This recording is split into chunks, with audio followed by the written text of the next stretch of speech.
Welcome to the high-level event, Women Rights, Gender Equality and the Future of Biodiversity. Bienvenue à l'événement de haut niveau organisé par Women for Biodiversity et le gouvernement du Costa Rica,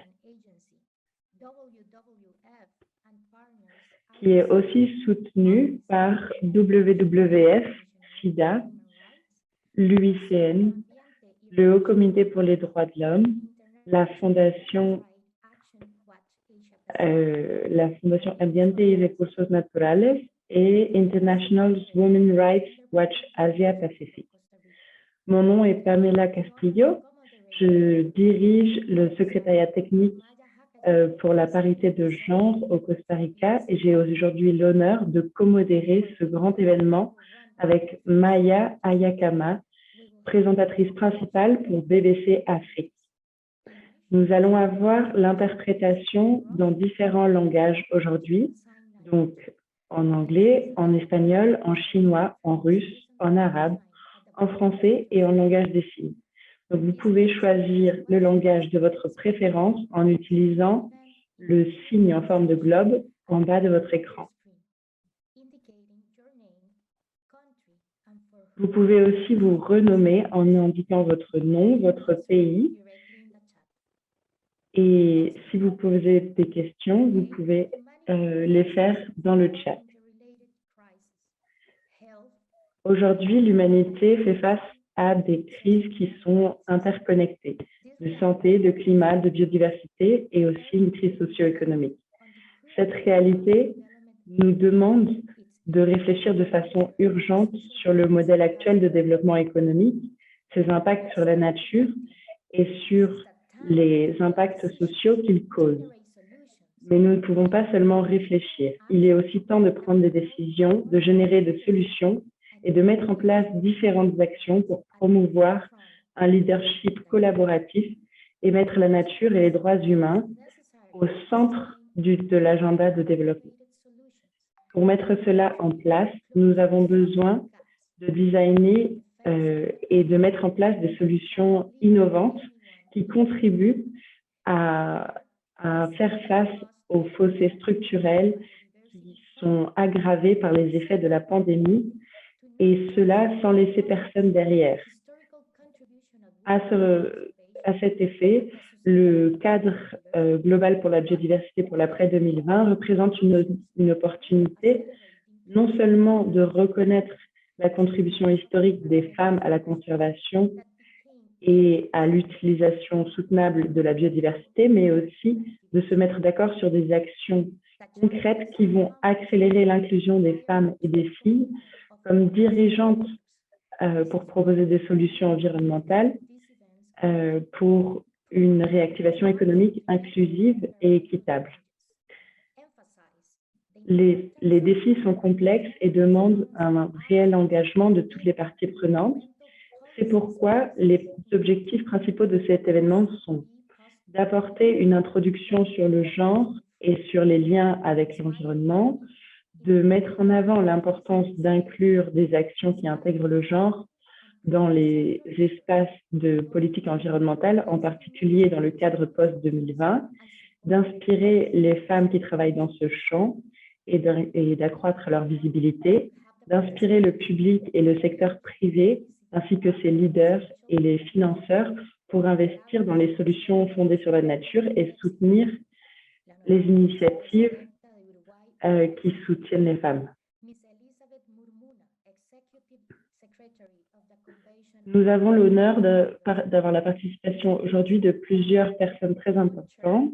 Donc, la vice-présidente du Costa Rica, Etsy Campbell, la vice-présidente de l'Uruguay, Béatrix Arguimon, Elisabeth Maruma, la secrétaire exécutive de la CBD, Basile Van Havre, le coprésident du groupe de travail à composition ouverte de la CBD, David Boyd, le rapporteur spécial des Nations Unies sur les droits humains et l'environnement, Brina Lenirey, directrice de Women for Biodiversity, et Maria Schulz, qui est donc spécialiste et coordinatrice sur la biodiversité et les écosystèmes. Nous avons maintenant une vidéo de Elisabeth Maruma. Chers collègues, je vous salue toutes et tous. C'est un plaisir pour moi de m'adresser à vous tous aujourd'hui sur le thème primordial de cet événement. Je vous envoie des salutations chaleureuses de Kunming en Chine, alors que nous entamons la première partie de la conférence des parties à la Convention sur la diversité biologique, qui abordera, entre autres questions clés, le développement et l'importance de la mise en œuvre du cadre mondial pour la biodiversité pour l'après 2020. À cet égard, je me réjouis de l'occasion qui m'est donnée d'attirer votre attention sur le rôle du genre dans l'élaboration du cadre mondial pour la biodiversité pour l'après 2020 et dans sa mise en œuvre future. Déjà, lors de la conférence des parties, les parties ont reconnu la nécessité d'inclure le genre comme condition préalable. Il n'est donc pas surprenant qu'elles aient déjà convenu que le processus d'élaboration du cadre devait garantir une représentation appropriée, en particulier des femmes et des jeunes filles, afin de garantir la prise en compte du genre en intégrant systématiquement les perspectives de genre dans le processus. Il ne s'agit plus d'une approche business as usual. Pour s'assurer que la perspective de genre est pleinement prise en compte, il faut impliquer les femmes et les filles en partant des bases et en allant jusqu'au niveau mondial. En outre, il faut donner aux femmes et aux hommes de cultures, de races, d'ethnies et d'âges différents la possibilité de s'exprimer sur un pied d'égalité dans les décisions qui concernent leur avenir. La pandémie de Covid-19 montre clairement comment les personnes les plus marginalisées, le plus souvent les femmes et les filles, subissent le plus gros de la crise et de son impact. Il s'agit notamment de la précarité de l'emploi, de la charge accrue des soins et des risques accrus de violence basés sur le genre. Les signes de l'impact des crises combinées de la biodiversité, du climat, de la pollution sur les populations du monde entier sont déjà visibles, bien que les impacts complets restent à évaluer. L'avant-projet de cadre pour la biodiversité pour l'après 2020, en particulier dans l'objectif 21, reconnaît et admet la nécessité d'une reconnaissance appropriée de l'égalité des genres, de l'autonomisation des femmes, de la jeunesse, des approches sensibles au genre et de la pleine participation effective des peuples autochtones et des communautés locales dans sa mise en œuvre. En conséquence, l'objectif propose d'assurer la participation équitable et effective des peuples autochtones et des communautés locales à la prise de décisions relatives à la biodiversité et de respecter leurs droits sur les terres, les territoires et les ressources, ainsi que ceux des femmes, des filles et des jeunes. Cet objectif constitue en outre un point d'entrée important pour une action concertée visant à faire progresser la participation des femmes et des filles dans toute leur diversité au processus décisionnel à tous les niveaux. Néanmoins, nous devons reconnaître que l'action en matière de genre ne peut être régie par un seul objectif. Elle doit être comprise comme une question transversale, nécessitant une approche transversale pour soutenir la mise en œuvre effective de tous les objectifs et cibles convenus. Les changements structurels qui sont requis impliquent de revoir notre relation avec la nature et nos relations aux autres, y compris tous ceux reconnus dans l'objectif 21. Si nous ne permettons pas à tous les genres, en particulier aux femmes et aux filles, de prendre des décisions et des mesures pour conserver, gérer et utiliser de manière durable la biodiversité, et notamment de partager équitablement les avantages qui en découlent, nous ne pouvons pas espérer atteindre les objectifs et les cibles du cadre mondial pour la biodiversité pour l'après 2020. Il ne peut être question que quelques privilégiés déterminent l'avenir de la majorité. Il faut que nous soyons tous concernés et que vous soyez tous concernés. Je salue vos efforts pour mettre l'accent sur le genre, le rôle et les besoins des femmes en matière de biodiversité. Je vous remercie et je vous souhaite des discussions fructueuses.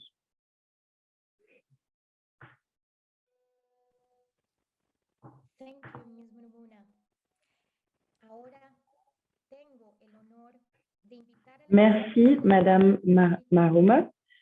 Maintenant, j'ai l'honneur d'inviter la vice-présidente de la République, présidente de l'Assemblée et présidente du Sénat de l'Uruguay, Madame Béatrix Arguimon, qui, en 2019, est devenue la première femme élue vice-présidente dans son pays. Elle a été députée pendant 2 périodes consécutives, directrice de l'Institut national des mineurs. Elle est également fondatrice du groupe bicaméral féminin et de la fondation Álvarez Caldero García. Nous vous souhaitons la bienvenue, vice-présidente. Je vous laisse la place pour que vous nous adressiez vos remarques préliminaires sur l'importance d'inclure les femmes de façon explicite dans ce cadre post-2020.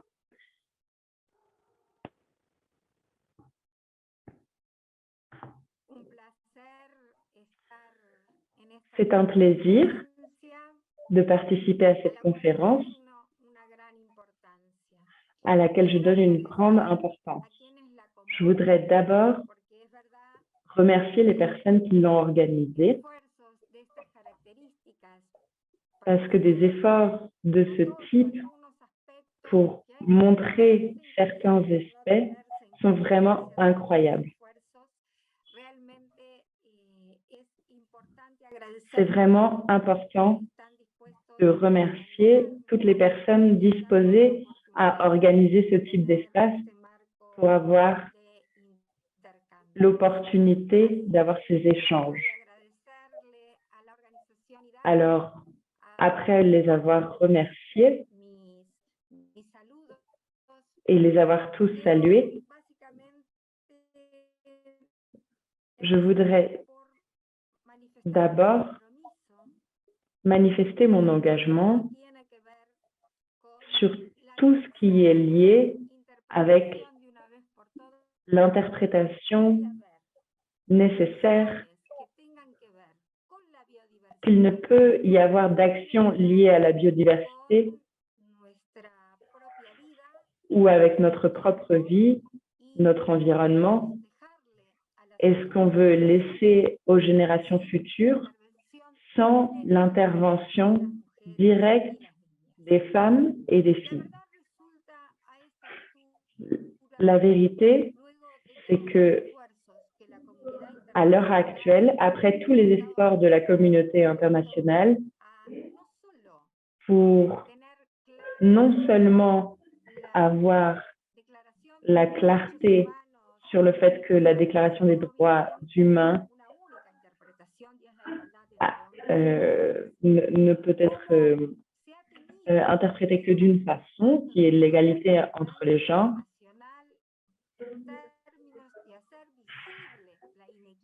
nous avons besoin de rendre visibles les inégalités qui existent.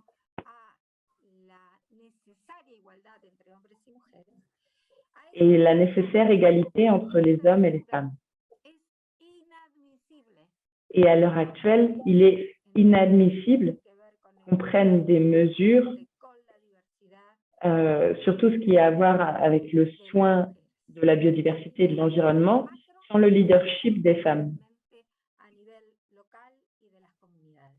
Et fondamentalement, il faut que ce soit au niveau local et des communautés. Pourquoi je dis ça? Parce que bien sûr, s'il y a quelqu'un qui est préoccupé par la biodiversité,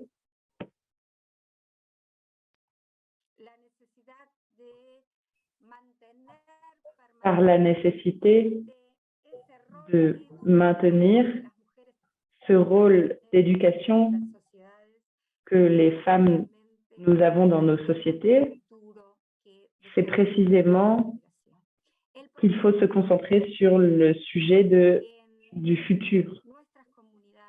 Le futur des femmes dans nos communautés et dans la société est réellement, à notre époque du XXIe siècle, quelque chose de primordial et il faut absolument le prendre en compte. Donc, quand on parle d'actions qui sont liées à la santé dans nos communautés ou à l'environnement en général, ou à l'alimentation, il est inadmissible que, à cette époque, nous ne soyons pas pris en compte dans les prises de décision au niveau local et international. C'est pour cela que ces réunions sont vraiment importantes, d'autant plus quand on prend en compte qu'on a dû faire face à cette grande difficulté qui est la lutte contre le COVID-19 à niveau international. Nous avons dû affronter cette pandémie et nous savons tous qu'il est difficile de sortir de la pandémie du fait des effets qu'elle a eus. Donc, les mesures ont besoin d'être prises rapidement et ne pas être retardées. Donc, je voudrais pour cela fermer mon introduction en disant que je ratifie mon engagement à un travail pour l'intégration rapide des femmes et des filles et le renforcement du leadership autant au niveau international que local. Parce que ça ne peut pas continuer comme ça. On ne peut pas continuer à être absente de ces sujets qui sont liés à nous depuis des époques très lointaines. Je suis totalement disposée à travailler sur ce sujet et vous pouvez compter sur moi. Je vous envoie des étreintes depuis l'Amérique du Sud. Merci beaucoup, Madame Vice-Présidente, pour ces déclarations en faveur de l'inclusion des femmes, pour votre leadership et pour avoir pris le temps de venir ici pour porter la voix de toutes les femmes du monde entier. Merci beaucoup. Je souhaiterais inviter maintenant Madame Rey, qui va nous donner une introduction sur l'importance de comprendre et de prendre des actions pour visibiliser les liens entre le genre et l'environnement, afin de remplir les objectifs du cadre pour l'après 2020, ainsi que les objectifs en termes d'autonomisation des femmes et d'égalité des genres. Merci beaucoup, Pamela. C'est un événement extraordinaire. Nous sommes très heureuses d'avoir autant de participants. Donc, merci beaucoup.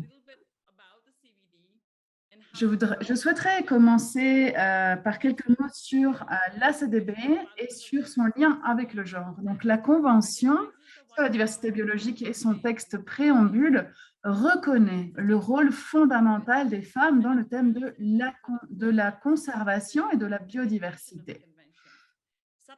Et la Convention reconnaît également l'intégration complète des femmes.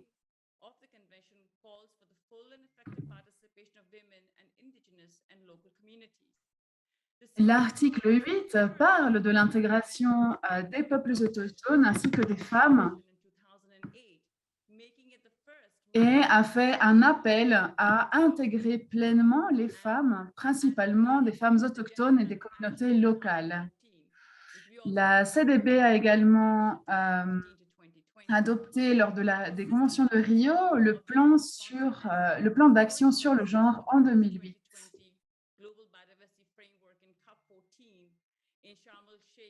Lors de la COP 14 à Sharm el-Sheikh en Égypte, des principes sur la responsabilité et l'intégration du genre ont été proposés. Ça a également été un sujet important proposé comme un principe général du cadre post-2020. La version préliminaire, la première version préliminaire de ce cadre, publiée le 5 juillet 2021, a proposé 21 objectifs. Et seulement l'objectif 21 mentionne les femmes. Il est donc essentiel que les considérations en termes de genre soient prises en compte dans le cadre et inclure des principes, des objectifs et des mises en place, le financement, le suivi de la réalisation pleine de la vision pour 2050. Il y a également un besoin d'assurer que le cadre ainsi que le plan d'action soient alignés complémentaires pour assurer que les femmes et les petites filles aient un accès égal aux terres et aux territoires, également en termes de contrôle sur leurs terres. Et nous avons besoin d'un engagement au niveau politique et de la prise de décision en relation avec la biodiversité. La COP15 a été initialement planifiée depuis fin octobre et organisée en 2 parties. Donc, la première partie est ouverte officiellement aujourd'hui à Kunming en Chine. Puis, il y aura une deuxième partie qui prendra place fin avril, l'an prochain également à Kunming. Et c'est à ce moment-là que le plan d'action et le cadre seront adoptés. Donc, proposer l'égalité des genres et le rôle des femmes comme un principe général requiert une considération de comment ces thèmes pourront être mis en place et de quelle manière nous pourrons les confronter à l'intérieur du cadre et de sa mise en place. Donc aujourd'hui, le dialogue est vraiment d'enrichir ces discussions et d'ouvrir la voie pour l'inclusion des droits des femmes, de l'égalité des genres et du futur de la biodiversité. Je vais maintenant me tourner vers ma collègue Maya qui va prendre le relais. Merci beaucoup, Pamela, pour cette introduction. Mon nom est Maya Avrakova. Bon après-midi à tout le monde. Je suis présentatrice à BBC Afrique et je suis vraiment très honorée de modérer cette session. Nous allons avoir 2 parties dans les discussions. La première partie aura à voir avec le contexte général sur le lien entre biodiversité et genre. Puis ensuite, nous regarderons un peu plus précisément et en profondeur sur les thèmes liés à l'équité et l'égalité des genres. Je voudrais simplement introduire brièvement les orateurs. Nous avons la vice-présidente du Costa Rica, Epsi Campbell, qui est la première femme noire à être vice-présidente. Elle est également une activiste environnementale. Elle a travaillé dans ce domaine bien avant d'arriver à un haut poste politique. Et elle a beaucoup travaillé sur les luttes des femmes noires.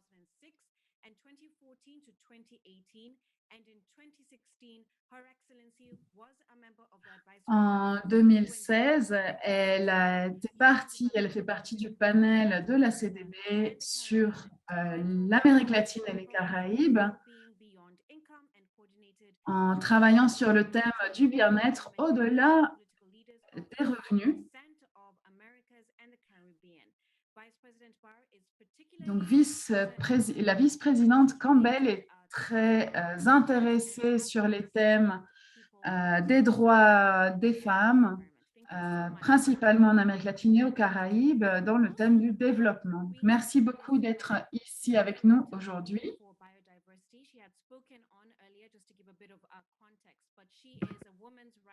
Nous avons également avec nous une autre femme qui travaille principalement sur les droits humains, sur l'égalité des genres et la justice environnementale. Elle travaille en tant que coordinateur du caucus des femmes sur la biodiversité. Elle travaille dans la participation active au niveau des politiques et d'intégrer ces thèmes dans des espaces liés à l'environnement. Donc, bienvenue. Bienvenue également à David Boyd, qui est rapporteur spécial des Nations Unies sur les droits de l'homme et l'environnement. Il travaille à l'Université de Columbia. Il a écrit 10 livres, inclus un livre sur les droits de la nature. Donc, dans ces dernières décennies, Merci encore, David, d'être ici et de faire vos apports à cette réunion. Nous avons également M. Basile Van Avre, qui est co-directeur du groupe à composition non limitée sur le cadre post-2020 de la CDB. Il a travaillé dans de nombreux départements liés à l'environnement. Il est également point focal de la CDB et directeur général de la biodiversité. Et il travaille également sur la gestion environnementale au Canada et sur les connaissances des peuples autochtones. Et il travaille également sur la qualité de l'eau. Et donc, nous avons un CV très long pour David.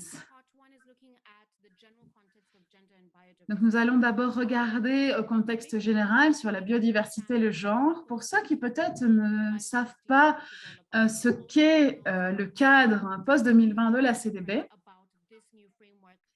nous aurons ici des informations supplémentaires. Je souhaiterais commencer avec vous, Monsieur Basile. Donc, ce cadre est un nouveau cadre post-2020 qui sera adopté l'an prochain lors de la COP 15. Lorsque nous regardons les objectifs de la dernière version préliminaire, la question du genre n'est pas complètement intégrée. Alors, quels sont les éléments clés qu'il faudra prendre en compte pour vivre en harmonie avec la nature? Quelles sont certaines des leçons que nous avons apprises des dernières politiques en matière environnementale? Merci beaucoup, c'est un plaisir d'être ici. J'espère que tout le monde peut m'entendre. Donc, en termes de leçons apprises et de ce que l'on voudrait faire d'une autre manière, comment travailler différemment. Eh bien, la première version préliminaire a été établie par les ministères de l'Environnement et les points focaux. Donc, nous pensons vraiment que ce cadre sera effectif si toutes les parties y sont intégrées. Donc, ce n'est pas un cadre seulement pour les gouvernements, pour les ministres, mais pour tous les acteurs de la société, depuis la société civile jusqu'aux entrepreneurs et bien entendu les femmes. Donc, voilà la première grande différence. La deuxième différence, c'est de mettre en place des objectifs qui soient réalistes. Nous essayons de trouver un équilibre entre remplir les objectifs et faire ce que nous devons faire. Et nous essayons donc d'être réalistes. Nous essayons d'avoir des objectifs qui soient vraiment réalisables et dont la mise en place soit également faisable. Le cadre n'est pas seulement un morceau de papier. Donc, si par exemple, je travaille avec Tina, avec de nombre d'entre vous, et nous avons un magnifique plan et un beau papier, mais qui n'est pas du tout réaliste et qui est impossible à mettre en œuvre, cela n'a pas grand intérêt. Donc, il faut travailler sur cette faisabilité depuis la mise en œuvre jusqu'aux discussions politiques. Il y a un rôle, bien entendu, important de la part des femmes. Elles doivent avoir les capacités de mettre en place ce rôle.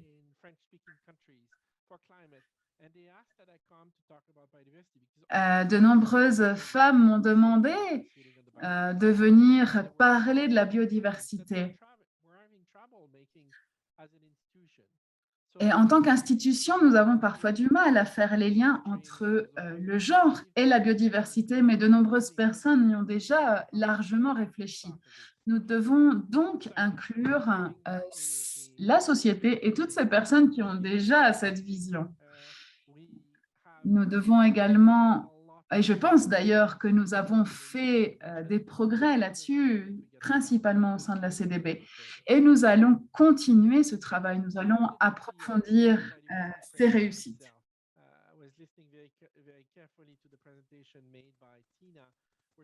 Merci Tina d'ailleurs pour la présentation que tu as faite de la CDB. Elle a parlé du rôle des femmes et des jeunes filles qui n'est pas seulement un objectif, mais qui doit être tout du long du cadre.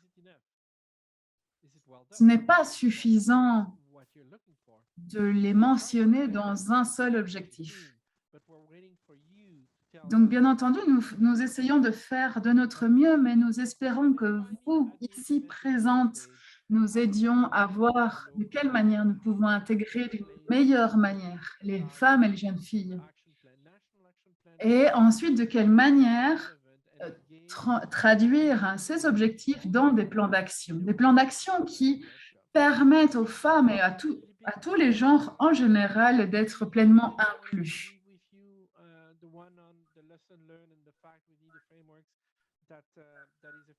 Donc, voici les messages que je souhaitais partager avec vous. Et nous avons besoin de votre engagement, de votre leadership sur ces thèmes. Ce sont des concepts nouveaux qui méritent, bien entendu, d'être discutés d'une manière beaucoup plus profonde.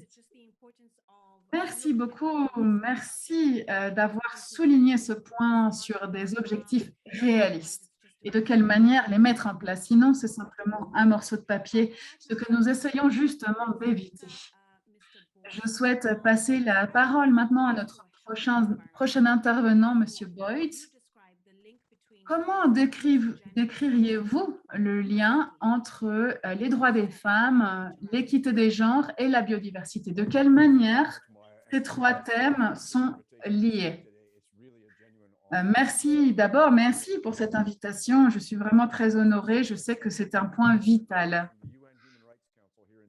J'ai d'ailleurs de belles nouvelles de l'ONU qui, à Genève, a reconnu la semaine dernière que tout le monde, toute personne, peu importe où elle se trouve, a droit à un environnement durable.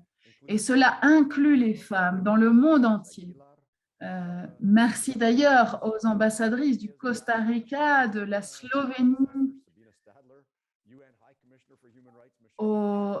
à Madame Bachelet, qui a été également rapporteure spéciale des Nations Unies. Merci aux leaders de la société civile. Il y a de nombreux noms à être cités. Je ne pourrais pas les mentionner tous, mais c'était un processus d'ailleurs qui a été dirigé par des femmes vraiment extraordinaires. Et ce droit-là, que contient-il? Bien entendu, l'air pur, l'accès à l'eau, un climat sécurisé et des écosystèmes durables et la biodiversité. Donc, c'est un thème qui est essentiel, nécessaire pour tout le monde et particulièrement pour les femmes et les petites